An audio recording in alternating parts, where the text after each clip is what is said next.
There was a city so well hidden that entire armies walked over it and never knew it existed. Not destroyed, not abandoned, hidden, on purpose, beneath dry land, beneath ordinary ground, beneath places people thought were empty. There were doors, not doors you could see, not doors marked with stone or symbol, but hidden, entrances carved into the earth, leading downward, deep, further than anyone expected. And what they found was not a tunnel.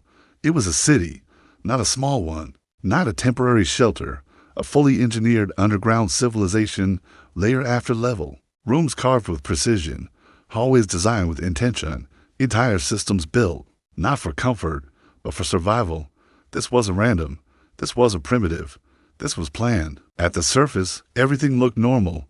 Villages, open land, nothing unusual.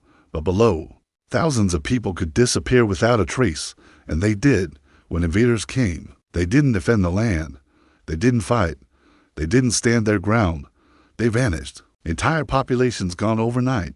No bodies, no resistance, no signs of panic, just silence. The invaders would arrive expecting war. Instead, they found nothing, empty homes, abandoned tools, stillness, and that confused them because there's one thing armies rely on: reaction. They expect fear. They expect resistance. They expect chaos. But when there's nothing, they don't know how to respond. And that was the strategy: not to fight, not to defend, but to remove themselves from the battlefield entirely. Below the ground, life continued, quietly.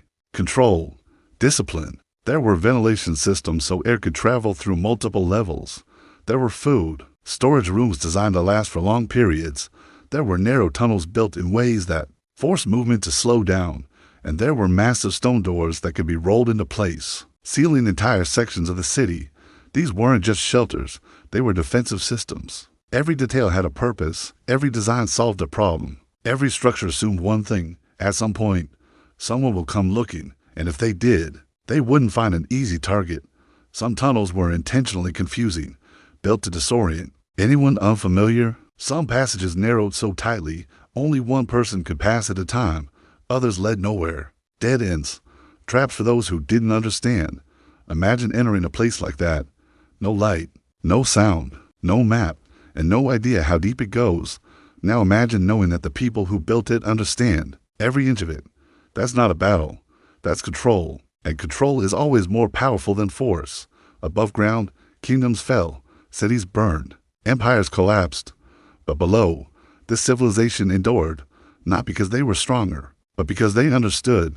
Visibility is vulnerability.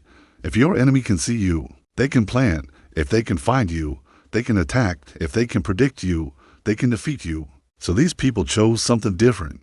They chose invisibility. They didn't try to prove strength. They didn't try to show dominance. They simply removed themselves from the equation, and that made them untouchable. Think about it.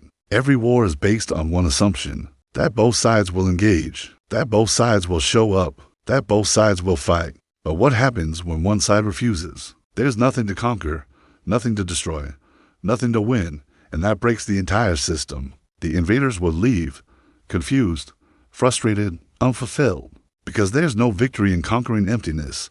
And eventually, they stopped coming back, not because they were defeated, but because there was nothing left to fight. And that's how the city survived, not through power, not through dominance, but through strategic disappearance. Over time, the entrances were forgotten, the knowledge was lost, the locations faded into history, until one day, centuries later, someone found it again: a hidden door, a passage, a descent into something that shouldn't exist. And suddenly, what was invisible became visible again: rooms untouched by time, structures still intact, systems still functioning. A civilization that had mastered survival in a way most never consider, not by standing their ground, but by choosing when to be seen.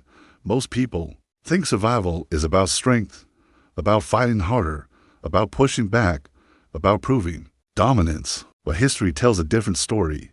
The ones who last aren't always the strongest. They're the ones who understand positioning, timing, control, and restraint. Because power isn't just about what you do, it's about what you refuse to do. That city didn't fight, and because of that, it couldn't be destroyed. Real power comes from not reacting immediately, not revealing your position, not giving others access to your moves. Sometimes, The strongest move isn't to push forward. It's to step back, disappear, reposition, and wait. If they can't find you, they can't fight you. If they can't predict you, they can't stop you. And if they don't understand you, you've already won.